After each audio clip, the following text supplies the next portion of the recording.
மகாபாரதத்துல நிறைய பெரிய வீரர்கள் இருந்தாங்க. ஆனா குருவை நேர்ல பார்க்காமலேயே உலகத்துல பெரிய வில்லாளியா மாறினவன் ஏகலைவன். இவனை முயற்சிக்கு பெரிய உதாரணமா திகழ்றவன். துரோணர் பாண்டவர்கள் மற்றும் கௌரவர்களுக்கு குருகுலத்துல பயிற்சி நடத்திட்டு இருந்தாரு. கதாயுத பயிற்சியில பீமனும் துரியோதனனும் எப்போதும் மோதிக்கிட்டே இருந்தாங்க. இருவரும் சமமான பலசாலிகள். ஒவ்வொரு பயிற்சியும் சண்டையா மாறும். எல்லா மாணவர்களிலும் துரோணரின் கவனத்தை அதிகமா ஈர்த்தவன் அர்ஜுனன். அர்ஜுனன் இரவு பகல் பாராம பயிற்சி செஞ்சான். ஒரு நாள் அர்ஜுனன் இருட்டுல உணவு சாப்பிடும்போது கையில் இருந்த உணவு தவறாம வாய்க்கு செல்வதை கவனிச்சான். இருட்டிலும் கை இலக்க கண்டுபிடிக்குது அப்படின்னா அம்பும் இலக்க அடைய முடியும்னு அன்று இரவு முதல் அர்ஜுனனும் இரவு பகல்னு பயிற்சி செஞ்சான். துரோணர் ஆச்சரியப்பட்டாரு. ஒரு நாள் துரோணர் ஒரு மரத்துல ஒரு மரப்பறவைய கட்டினாரு. அனைத்து மாணவர்களையும் அழைச்சி என்ன தெரியுதுன்னு கேட்டாரு. யுதிஷ்டன் சொல்றாரு, மரம், கிளை, பறவை தெரியுதுன்னு. பீமன் முழு பறவையும் தெரியுதுன்னு சொன்னாரு. ஆனா அர்ஜுனன் மட்டும் எனக்கு பறவையின் கண் மட்டும் தெரியுதுன்னு சொன்னாரு. துரோணர் சிரிச்சாரு. அம்பை விடுன்னு சொன்னாரு.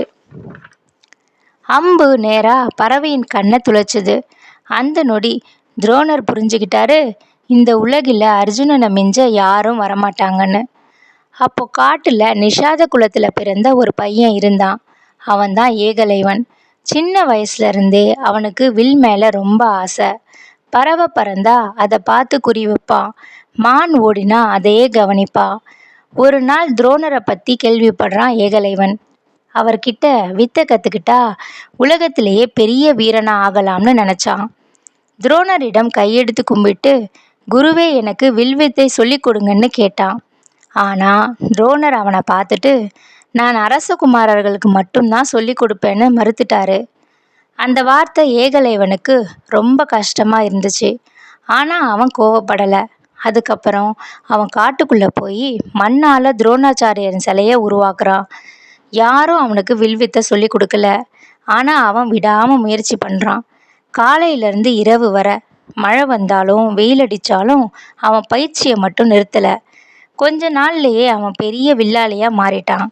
ஒரு நாள் பாண்டவர்கள் கௌரவர்கள் எல்லாம் காட்டுக்குள்ளே வேட்டைக்கு வராங்க. அப்போது அவர்களோட நாய் ரொம்ப சத்தமாக குறைக்குது.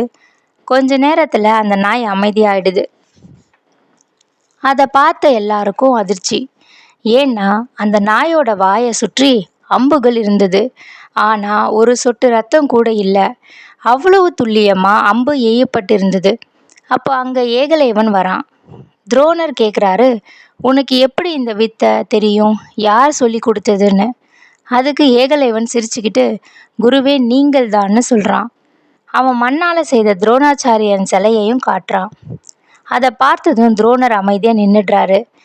ஏகலைவன் அர்ஜுனனை விட திறமை மிகுந்தவனா இருக்கிறான்னு தெரிஞ்சார். அதனால துரோணர் ஏகலைவனிடம், நீ என்னை குருவா நினைக்கிறாயான்னு கேட்டாரு.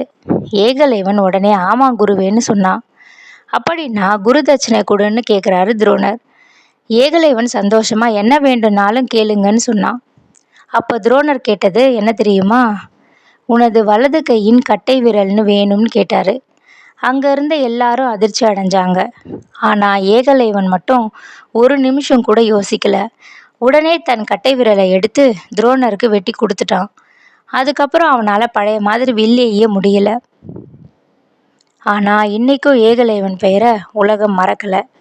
அடுத்தடுத்த பகுதிகளில் அரசகுமாரர்கள் அஸ்தினாபுரம் திரும்புதலையும் கர்ணனோட வருகையும் பார்க்கலாம். காத்துருங்க.